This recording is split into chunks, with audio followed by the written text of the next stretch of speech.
Hello friends, మనం రోజు ఏం తింటాము, ఎంత తింటాము, ఏ సమయంలో తింటాము, ఈ 3 అంశాలు నేరుగా మన ఆరోగ్యాన్ని ప్రభావితం చేస్తాయి. ఆహారంలోని పోషక విలువలను దృష్టిలో ఉంచుకొని వేళకు భోజనం చేయాలని ఆరోగ్య నిపుణులు సూచిస్తున్నారు. సరైన సమయంలో తీసుకునే భోజనం జీవక్రియపై ప్రత్యక్ష ప్రభావాన్ని చూపుతుంది. అధిక బరువు పెరగటం మొదలుకొని యాసిడిటీ వంటి జీర్ణ సమస్యలు, ఇతర అనారోగ్య సమస్యలు తలెత్తకుండా ఉండాలంటే వేళకు భోజనం చేయడం చాలా ముఖ్యం.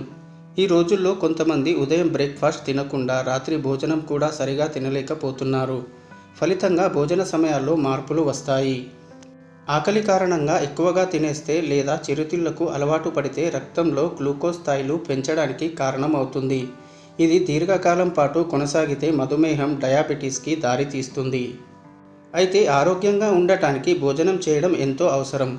మనం ఏ సమయంలో భోజనం చేయాలి, రోజుకు ఎన్నిసార్లు భోజనం చేయాలి, ఆహారాన్ని ఏ విధంగా తీసుకోవాలి వంటి అనేక విషయాలను ఇప్పుడు మీకు నేను ఈ వీడియోలో తెలియజేస్తాను. సో వీడియోని స్కిప్ చేయకుండా లాస్ట్ వరకు చూడండి. అలాగే ఇలాంటి మరెన్నో ఇంట్రెస్టింగ్ అండ్ ఇన్ఫర్మేటివ్ వీడియోస్ మీ కొరకు తెచ్చేందుకు మీ సపోర్ట్గా మా all in one Telugu 2M ఛానల్ని సబ్స్క్రైబ్ చేసుకోండి. సో లేట్ చేయకుండా let's get in to the video. మన జీవన శైలిలో అవాంతరాల కారణంగా చాలామందికి భోజనం చేసే సమయాలు సర్దుబాటు చేయడం కష్టంగా ఉంటుంది. ఇటువంటి పరిస్థితుల్లో వేళకు భోజనం చేయాలని తెలుసుకోవడంపై శరీర సంకేతాలను గమనించాలి. గ్రెలిన్ అనే హార్మోన్ మన ఆకలితో ప్రత్యేక పాత్రను కలిగి ఉంది.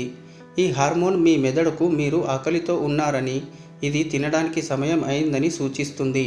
కాబట్టి ఆకలితో ఉన్నప్పుడు కడుపు మార్చుకోకుండా కొద్ది మొత్తంలో అయినా ఆరోగ్యకరమైన ఆహారం తీసుకోవాలి.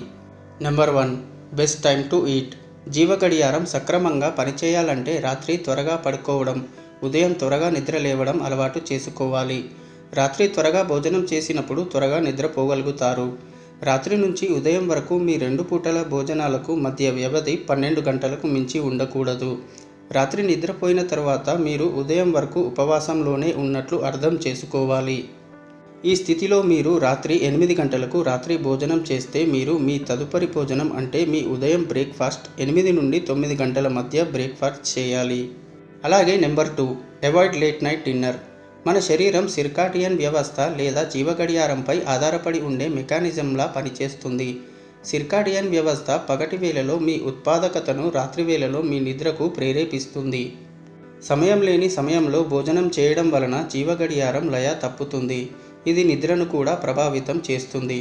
ఆలస్యంగా భోజనం చేయడం వలన నిద్రలేమి సమస్యలు కూడా తలెత్తుతాయి. తద్వారా పగటి వేళ మీ పనితీరు మందగించి మీ ఉత్పాదకత తగ్గిపోతుంది. రోజుకు ఎన్నిసార్లు తినాలి అనే విషయానికి వస్తే రోజుకు 3 సార్లు మాత్రమే ఆహారం తీసుకోవాలి. ఇది జీవనశైలి మరియు ఆహారం మధ్య సమతుల్యతను కాపాడుతుంది. దీనికోసం తేలికపాటి అల్పాహారం చేయండి. రాత్రిపూట కూడా పూర్తి భోజనం చేయకండి. రాత్రిపూట తేలికపాటి భోజనం చేయండి. తర్వాత అడపాదడపా ఉపవాసం చేస్తూ ఉండండి. ఉదయం బ్రేక్ఫాస్ట్, మధ్యాహ్నం లంచ్, రాత్రి లైట్గా డిన్నర్, అది కూడా 7 నుండి 8 గంటల వ్యవధిలో తినేయాలి. సో ఇది ఫ్రెండ్స్, మన ఆహారపు అలవాట్లపైనే మన ఆరోగ్యం ఆధారపడి ఉంటుంది. మన ఆహారపు అలవాట్లు మన శరీరం ఆరోగ్యంపై ప్రభావం చూపిస్తాయి. మన ఆరోగ్యాన్ని, శరీరాన్ని జాగ్రత్తగా చూసుకోవాల్సిన బాధ్యత మనదే. ఆరోగ్యంగా ఉండాలంటే మంచి ఆహారం తినాలి. ఆరోగ్యంగా ఉండాలనే మన శరీరానికి అన్ని రకాల పోషకాలు అందాలి. అవి ఒకే రకమైన ఆహారం కాకుండా రోజు తినే ఆహారంలో పండ్లు, కూరగాయలు, పాలు వంటివి ఉండాలి.